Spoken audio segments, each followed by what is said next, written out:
Hello, everyone, and welcome to Cellular Healing TV. This is episode number 205, and Dr. Pompa and I have a very special show for you today. And to start off, before we dig in, before I even tell you what the topic is, I have a few questions for you. Because if you are listening and any of these symptoms that I'm about to read ring a bell, then you definitely want to tune in because we have some answers as to why you may be feeling this way. So, to start off with, have you ever experienced any of these health issues, such as exhaustion, cravings for sweets, bad breath, a white coat on your tongue, brain fog, hormone imbalance, joint pain, loss of sex drive, chronic sinus and allergy issues, digestive problems, a weakened immune system, or UTIs? That's the first list of symptoms for a condition. Maybe you can guess what it is. And the second list, maybe if you've had any of these symptoms, let us know. Constant illness, just in general, chronic illness, different nail funguses, constant fatigue, difficulty sleeping and waking up, and rectal itching. Any of those symptoms for the second condition. And Dr. Pompa, maybe you want to fill them in. What are these two different conditions that we're going to delve into today? Because these are very common symptoms and they're kind of across the board as well. Yeah. Well, look, if you identified with the first one, that's Candida. If you identified with the second one, that's parasites. And by the way, I didn't even know what order you put them in, but I could just tell by some of the symptoms. However, most of you probably are saying, oh, I have symptoms with both. So I'm very, very confused. And it's so true because a lot of people, myself, actually, I had parasites when I was sick and I had Candida. Great combination. Yeah. The first set of symptoms was Candida, and the second was parasites. You're going to hear my dog bark in about 10 minutes here. 10 seconds. When someone knocks at my door, no matter what, this is going to happen on Cell TV. I apologize. So anyways, look, the bottom line is that these things, and we've all heard this, right? Everybody has parasites. Yeah, that's true, right? Everybody has Candida. That's true. But to what extent does it become symptomatic? To what extent it becomes a pathology, right? And then with that said, what can we do about it? We're going to show you because I believe there is absolutely a time that it becomes a problem and we have to knock back these infections, right? But I also am going to tell you on this show that I had those things. And yes, if I knocked back my Candida, if I knocked back the parasites, I would feel better. However, I wasn't better. So we're going to talk about that too, because I think there's an important, and I'm going to give you a Candida protocol, a basic one. I'm going to give you a basic parasite protocol, but I think there's a deeper lesson here that for all of us. So, well, let's dig in because, Meredith, you as well have suffered from this, right? So talk about some of your experiences with this and what were some of your symptoms? Mm-hmm. Yeah, so let's start off with Candida, and which I had learned about it years ago, actually, when I was first getting into natural health. And my friend told me all about it because she was having these symptoms. And by the way, if you're just tuning in for the first time, though, Candida is a yeast in the body, and Right. it's naturally there. But the problems occur when it becomes overgrown, when there's an overgrowth of Candida in the body, and it can get out of control and cause these different symptoms that I first read. Some of those in the list that when we first started the show. So, and I had some of these symptoms that my friend had mentioned, and like the white tongue and brain fog. I had some UTIs in the past, recurrent, and I was like, oh gosh, Candida. I'd never heard of this, so I started to delve into it more and more, and I just kind of started to experiment with some of the protocols that I came across, and I know you're going to delve into that as well. And but first, I had started just kind of experimenting with the no Candida diet, which was no sugar at all. So for a while, I had taken sugar out of my diet, and that included alcohol for a while as well. And when I was living in New Orleans at the time, I remember that was challenging, like no fruit. Yeah, it was because it was such a part of my lifestyle. But at the time too, thinking back, like, gosh, there's no wonder that I had Candida because I had set myself up kind of in the perfect storm, as you say, to get Candida. I know my immune system wasn't very strong because I wasn't sleeping well. I wasn't eating well. My microbiome, therefore, was out of whack. And so, with different gut issues and a weakened immune system, you set yourself up very well to have candida issues and overgrowth issues. So I had gotten to the point where I had, been in been in position for candida, and just initially by starting kind of the no candida diet, where I was taking the fruits, the sugars, some of the carbohydrates, definitely not all, out of my diet, I did start to get some relief and decrease in symptoms. But then I didn't really take it too much further, and I got kind of caught up in other things, and that's kind of where my candida specifically journey ended, because I've stepped back and seen the bigger picture too as well, that I think sometimes we get so focused on fixing a specific condition when we're missing out on the bigger picture and the multi-therapeutic approach, as you teach. Mm-hmm. Yeah, well, you just did such a good job there, because you set the stage for what everyone goes through. Look, no doubt when you go to a lower carbohydrate diet, take refined sugar out of your diet, a lot of the fruits out of your diet, it gets a step better. But it seems like severe candida, it's never healed by the perfect diet. Matter of fact, I mean, there's even some people that say even people in ketosis, that the candida will feed from the ketones. Look, bacteria, fungus, yeast, they're very intelligent. I mean, they'll do anything to survive. So I don't know that you'll beat it all the way back, with the perfect diet. So then there is a time to come in with some killers, as we call them.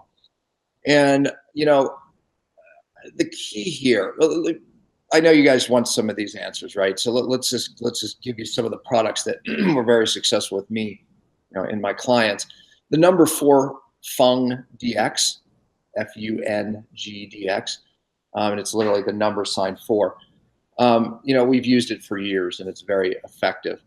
Let me give you another one that I absolutely love. It's Candida Plex, and spell that for them, because it's a funny spelling. Mm-hmm. Yep, Candida, CANDIDAPLEX.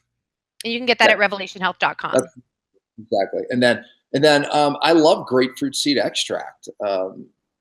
Just straight up grapefruit seed extract. I love oregano oil. So I just gave you 4 different products. Now, the magic with candida and bacteria is rotation. Okay, so meaning that they are clever for a month, and then you have to switch the product. So it's not just using one product, especially when you deal with more severe cases. And on more severe cases, whereas you just have a mild case, maybe using one product for a month and then switching to another product for a month, that would work. But with a more severe case, you'd probably pick 2 of those 4 and do that for a month, and then pick another 2, and then pick another 2. So, and I think garlic could be in that rotation. Olive leaf extract could be in that rotation. So the magic isn't this one pill, right, or this one thing. The magic is, in fact, the rotation, because you have to fool these clever little guys. So the diet that we mentioned, no doubt low carb. I think most of you watching this get that, but mixing it with the killers. Now, this is my experience, is that I would do this, right? And, researching on this rotation theory, etc., and it would work. It would knock it back. But guess what happened when I would stop? it would come firing back. It may take 2 months, but before I know it, I'd start getting the white tongue. I'd start getting itchy ears. I mean, just the stuff that my particular set of symptoms, would start and give me the red flag that my candida is back. Very frustrating. So then I would go back at it. Okay, so how ultimately did I beat my candida? As I did multiple brain phases, getting the toxins out of my deeper tissue. And that's the cellular detox for new people, right? And I would, after a period of time, I realized, oh, it's like I haven't beat back my candida in months. That's odd. Meredith, you said something. You said my immune system was low because of my lifestyle. And therefore, it gave these pathogens, in this case, we're talking about candida, the opportunity to overgrow. Candida is in every one of us. We're not going to beat it back to gone. It just doesn't work that way. They're there waiting. They're opportunistics. It's like robbers waiting in alleys for someone to walk by, right? But again, we can avoid these things. But ultimately it's this: what is beating back our immune system? In my case, it was my upstream heavy metals. And I'll tell you, with candida, heavy metals are typically the burden, but it can be lifestyle, it can be pure sugar, it can be other things. But when it's chronic, look upstream and say, what is up there? So if you think of that analogy that I just gave, imagine a stream. This was actually a true story that I watched happen, but they were trying to stock fish in a certain area because people were like a pay stream area. And the fish kept dying, and they would put more fish in. It kept dying. They put more fish in.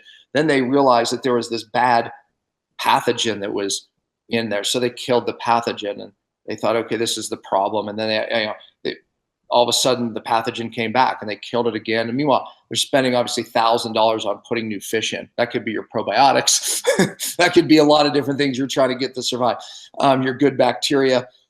And anyway, so finally, someone much smarter said, I think because this pathogen keeps coming back, something's killing off the good microorganisms and allowing that pathogen to populate, and that's what's killing the fish.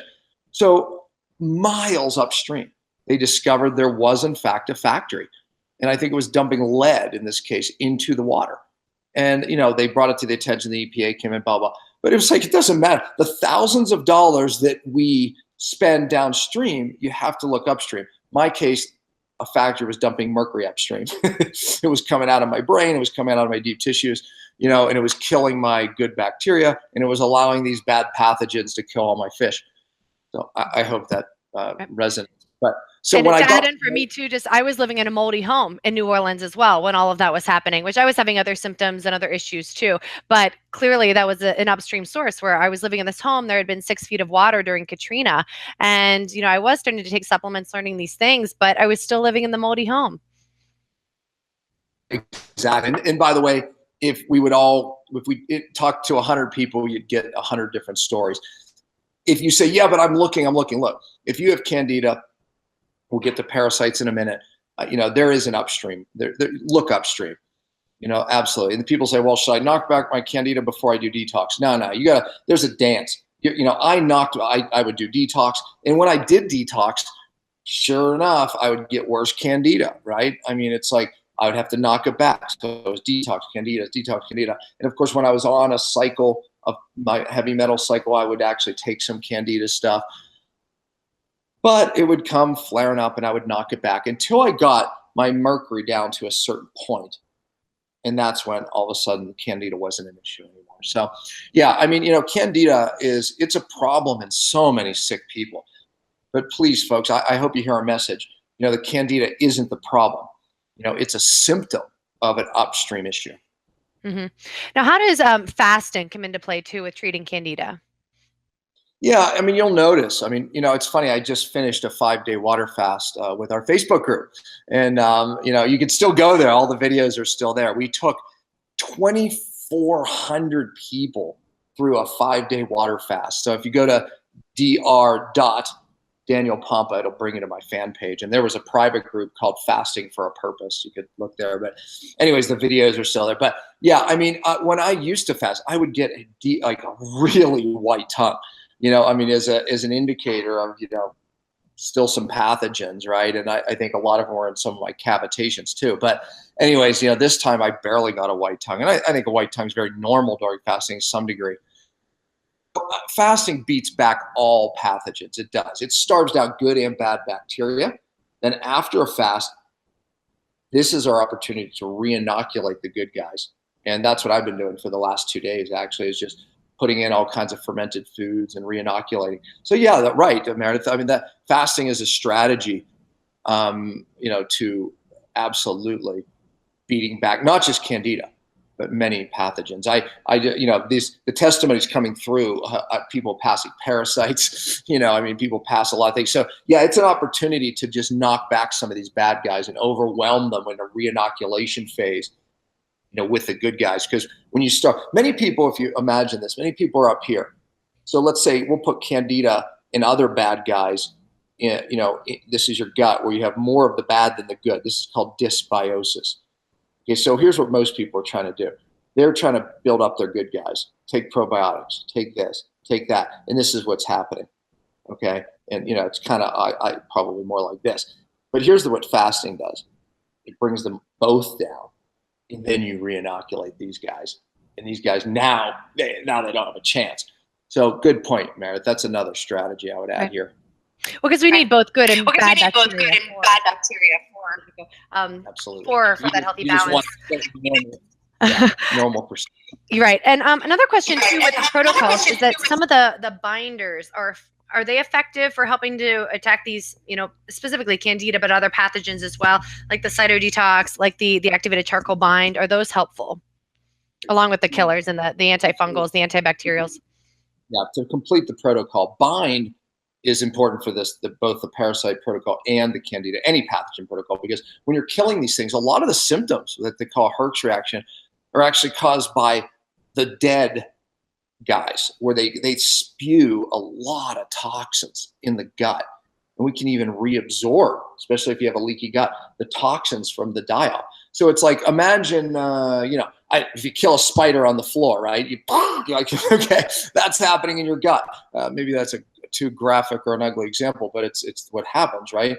It's like you kill a mosquito and you see the blood come out. It's like, yeah, okay, that's happening at a smaller degree with either the parasites or the Candida in your gut, and that's what gives you the darn symptoms.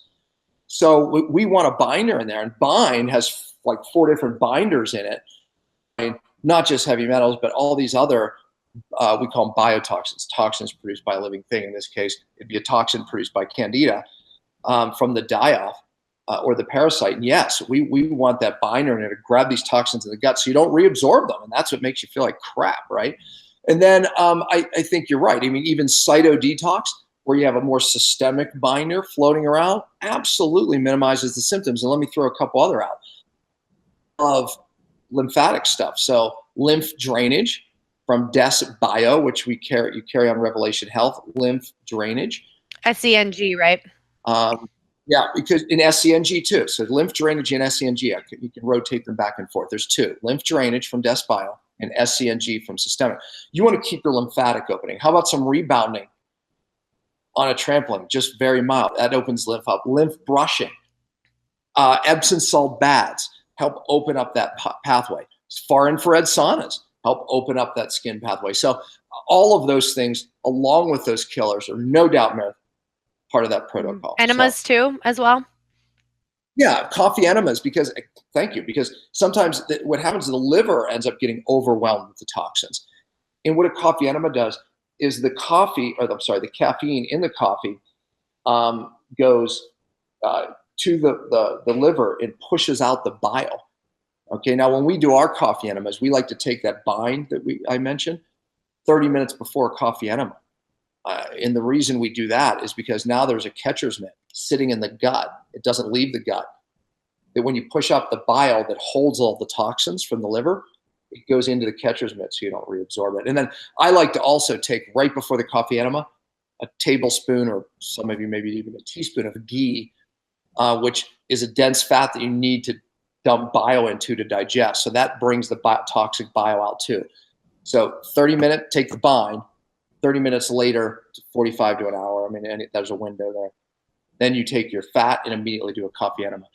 Yeah, I mean, and that is a great thing to do. And you can Google how to do a coffee enema, but just if you do it my way, it takes it to the next level. And again, I would put that into the parasite protocol or a Candida protocol or any pathogen protocol. Mm-hmm. I love it. All right. So a lot of gems there. And just quickly before we move on to the parasites with the Candida diet. So it's kind of a lower carb diet. And then do you intermittently bring in any higher carbs while you're taking the killers to kind of knock them down? Is there any strategy with that? Or is it just kind of a lower carb diet for a while? Well, there is a strategy there, just like SIBO, and we've done other shows on small intestinal bacteria overgrowth, where you do a high carb day and then they come out, because see, many of them hide back into biofilm and they're kind of protected. And you do the high carb day and they come out going, woohoo, food. And then boom, there's the killers, right? So Meredith, once again, you can tell she's done this a few times, folks. Yeah. Well, yeah, it made me think of it, because when I was doing a SIBO protocol, that's something that I've had challenges with. And I took the antibiotic and Xifaxan, for that was last year, I think, for 2 weeks. And I said, oh, Dr. Pompa, should I just do a super low carb diet? It was a 14-day antibiotic to specifically target the small intestinal bacterial overgrowth. And you said, no, like, eat carbs, eat a bunch of carbs while you're taking this antibiotic to really bring out these bacteria so they feed, and then you hit them with that killer. So that did help. So that's a fun trick, and that's something that a lot of people, that you're not going to hear that a lot. So I think that that's a really great tip for specifically targeting these bacteria. Exactly. And that could be 3 of those a week. It could be, a period for everybody. I mean, that's why oftentimes working with a coach that gets this stuff, because it is a little different for everyone. Even the dosing of this stuff, very sick people, find a coach, but those, who aren't as much, try these things. So yeah, great advice. Great tip. All right. Well, so now because we have a dual show here, we're going to move into parasites, because you suggested that we kind of talk about these 2 pathogens in one show, because there are, as you heard too in the beginning of the show, a lot of overlap with the symptoms. So we're moving on to parasites.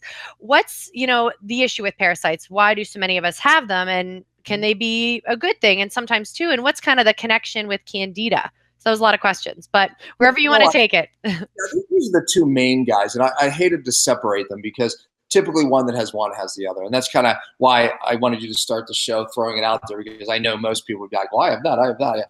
Yeah. It's like typically they're both opportunistic, and one raises its ugly head and the other, and then back and forth, because there's a dysbiosis in the gut, your immune system's low. So, all the, I mean, parasites, look, we're all exposed to them all the time. It's on lettuce, it's on this, it's on, you beat them back. I mean, people in Mexico, right? They're exposed to these bacteria and parasites. They're not getting sick. We go there and we get sick. So it's, at a certain point, a good, healthy immune system just deals with it, and it keeps them at bay. It's like not every disease is parasites, but they can become problematic. And all of a sudden now you have this skin issue that's very odd. You have very odd symptoms, and, like you said, you labeled the symptoms in the beginning, and of course there's others, but yeah, so at a certain point, we need to beat them back. And of course, there's large ones.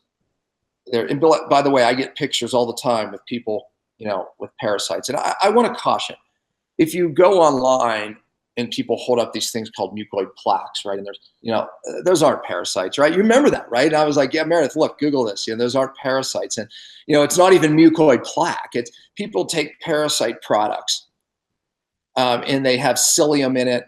Or there's a few of these things that if you put them in water, put your parasite thing in water, and if it gets like all gooey, right? Okay, that's what you're looking at. So these things get in the intestines and they roll up and they create these things, mucoid plaque, and there's parasites in there. Yeah, not necessarily. So don't be fooled. What is the mucoid plaque made of? The point is, it's just the psyllium or the other non-soluble fiber that is in the product that rolls up into that mucus looking strand that they call either mucoid plaques or parasites. It's a scam. It is. So don't be fooled by that. And that doesn't mean parasites don't exist, and that doesn't mean you're not going to move them out of your bowels and see them in the toilet. But I'm just saying, a lot of that stuff, people sell their products. So they put a lot of these things in a lot of the parasite products that you buy at the store, because people stay on them. I'm still getting parasites. And I always tell my clients, well, send me a picture. That's not a parasite. That's the stuff in the stuff, right?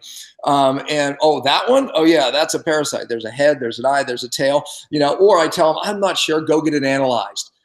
I want to know. So yeah, I mean, some parasites, you have small ones that you can't see. Giardia. Giardia, thank you. Gosh, Giardia, it's my dyslexia. Giardia lamblia, histolytica, and then anyways, there's a lot of them that are so microscopic that you won't see. I had those too. I actually did a stool analysis and tested for those guys. Some people have the big, the roundworms, which can range, anywhere in here. And then the tapeworms can be a little longer. And I've seen pictures of tapeworms coming out of people. The coffee enemas, by the way, I just had recently a client doing coffee enemas and passing pretty long parasites, and that was the real deal. So yeah, so don't be fooled, number one. But yeah, if these things grow, it will make everything more difficult. Okay. And some of these parasites, as you start, let's say, a detox program, all of a sudden now you could start moving them out. And some people, we have to beat back the parasites even to move ahead in the detox. But a lot of them won't even come out, just like the Candida, until we start detox. So, because I'm always asked the question, well, should I do the parasites first or this? The question is, I don't know. It's different for everybody. Some people, start with parasites first, especially if it's a glaring issue. Some people, they don't even know. You start the detox, and then down the road in detox, all of a sudden the parasites become an issue. Because what happens is parasites and Candida, they're so smart. Bacteria do the same thing. Lyme disease, the same thing. They'll put themselves around the heavy metals, as an example, and they'll hide from the immune system because the immune system will not go near mercury. It will die. And it will put itself around it. And until you start pulling out the mercury, then the pathogens will come. But it's like if you don't pull out the mercury, you won't get to them. You see what I'm saying? So in that case, well, it makes sense to start the detox first. Well, sometimes the pathogens are so out and about, it makes sense to do that first. So it's not a clear answer. You can't just do it one, do this first, that. It is a little bit different per person. Right. So, but typically it would be when you're doing true cellular detox at some point in the body phase or in the brain phase, you would bring in a targeted parasite protocol, right? And you would kind of do it in conjunction with it while you're working with a practitioner, of course, because you're going to need guidance if there's parasite issues. That it can be very tricky. So you definitely want to work with someone who would kind of know what to do to orchestrate the process in the proper sequence.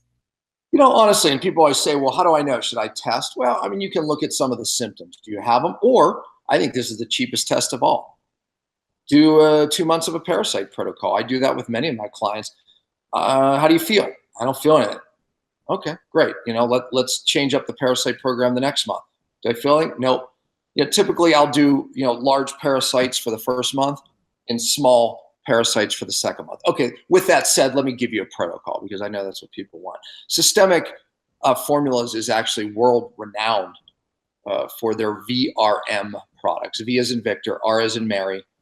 Oh gosh, did you hear that dyslexic comment? R as in Mary.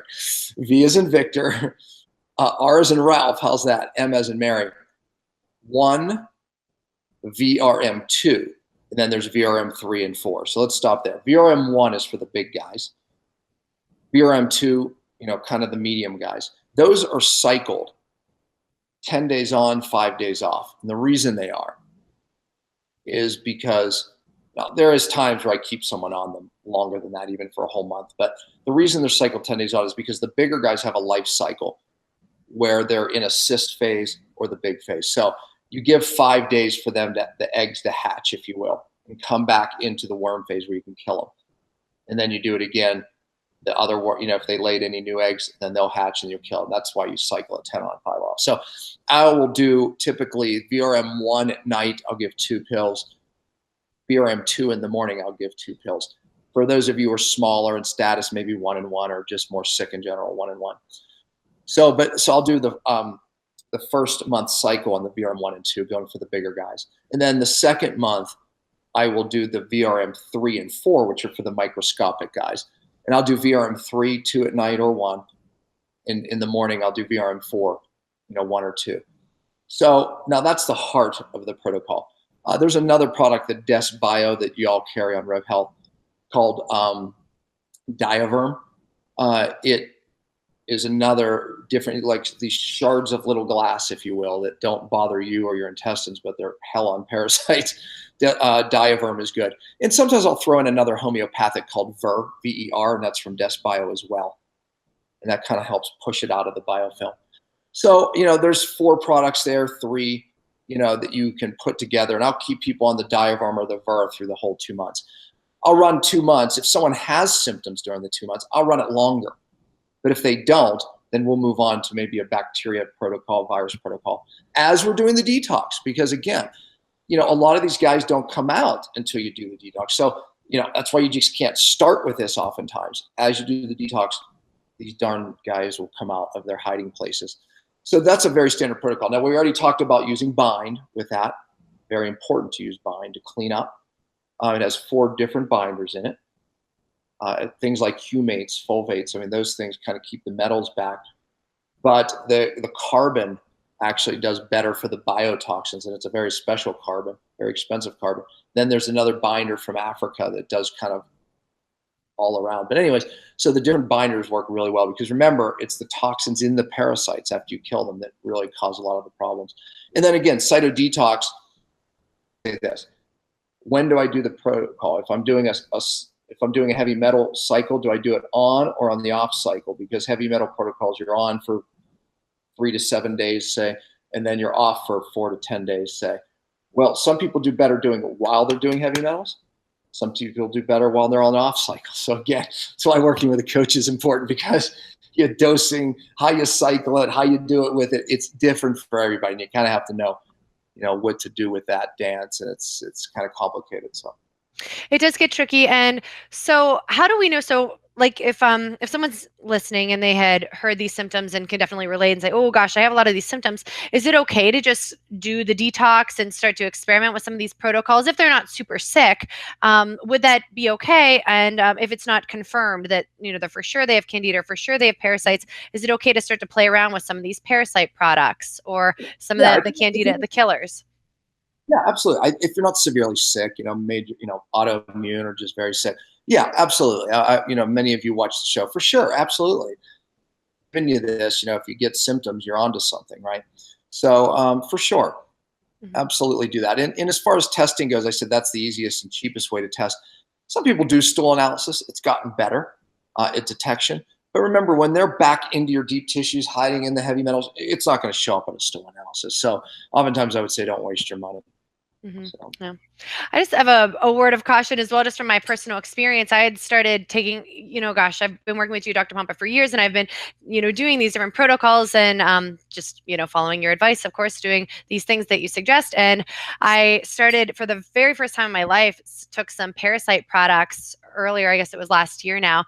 And wow, I took them at a very high dose. As I do, I just kind of went in. I wanted to see if I could get a result, and I had a massive reaction on my skin. Remember, I sent you pictures where I just got these massive acne type welts that came out all over my face. I had been taking a very high dose of these parasite products for, or not the one specifically we're talking about, but some parasite products for about 3 weeks, didn't notice anything. And then literally overnight, I woke up and had all of these welts, and I immediately started fasting and stopped the products, and it cleared up within a week. But it scared me to have such a reaction, even though we know these things have to come out of us, and that's a good thing. But also just a word of caution too, when we're detoxing, we're taking all these products that, we stir things up, they start to come up, and working with a coach. And I, was so grateful to be able to talk to you and ask you, okay, what's going on? Because we do want to be prudent in what we're taking as well. Yeah, exactly. And let me give you, you're right. And I'll add to that caution in a similar note. I'm always testing. I'm very connected with Systemic Formulas. Shane Morris is a good friend, and we've developed a lot of product together. And one of the things I love about their products is they test everything that walks in the door. I mean, even if they're getting, say, black walnut, which is common in parasite products, from a company for years, they still test it every time because there's different types. People source it from different places. A lot of these things that are in parasite products, probably even more so than candida products, are from China, and they're loaded with lead. And here's what we're finding, because we just tested a bunch of product that some of our doctors were getting excited about, and it came back with lead, mercury, and huge amounts of pesticides. So and other chemicals. So you have to be really careful. So a lot of these killers in these parasite products come from China and India, and they are loaded up with stuff. So you have to know the product. You really do. I mean, it's I say we, it's not me, but Systemic. I say we because they source me the product. It's sometimes very hard. They start testing for something, and all of a sudden now it's coming back contaminated with something. So you have to know your sources especially on these parasite protocols or products. Right. All right, very, very true. So be very aware of what you're taking, what you're doing, the ingredients, and where things are coming from. And that's true of anything. So it's really important to do the research. And I mean, these two pathogens, this is a really important topic because they're such hot subjects in the natural health world, candida, parasites. And I think Dr. Palmer, you gave a great overview of what they are, the issues they cause, some of these symptoms that you may be experiencing could be related to these. And ultimately, it seems from our discussion with, diet, lifestyle, fasting, detox, that it all comes down to your multi-therapeutic approach and just bringing in these targeted protocols to address these specific conditions. Yeah, I mean, you're right on. I mean, imagine like if you're doing this and you're not doing the cellular healing. I mean, if you don't increase cell function, it's it's all for nothing. That's why we're all sick. That's why we don't feel well. So you have to be dealing with the cellular healing and getting the cells to work, even to detox properly, right? You have to be dealing with the cellular detox, and then the ancient healing strategies. We talked about fasting. We talked about the different diets, moving in and out of different diets. Look, it's putting it all together. That's why if you do have more severe challenges, I mean, you need a coach. I mean, this is why I'm passionate about training doctors around the country, around the world for that matter, because something that works, right? I mean, do we have all the answers? No way. Praying this morning for more, but when you put it all together, we definitely have something very special that I know came from him, not from me. Mm. Amen. Awesome.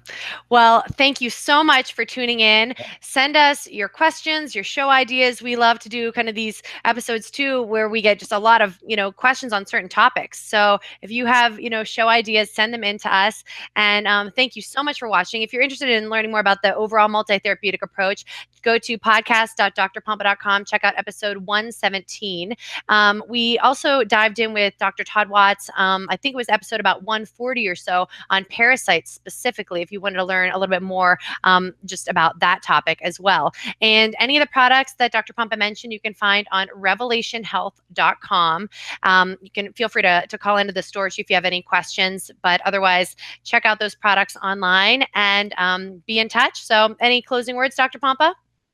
No, that's it. Good lesson. Awesome. All right. Thanks everybody for tuning in. Have a fantastic weekend and we'll see you next time. Bye-bye.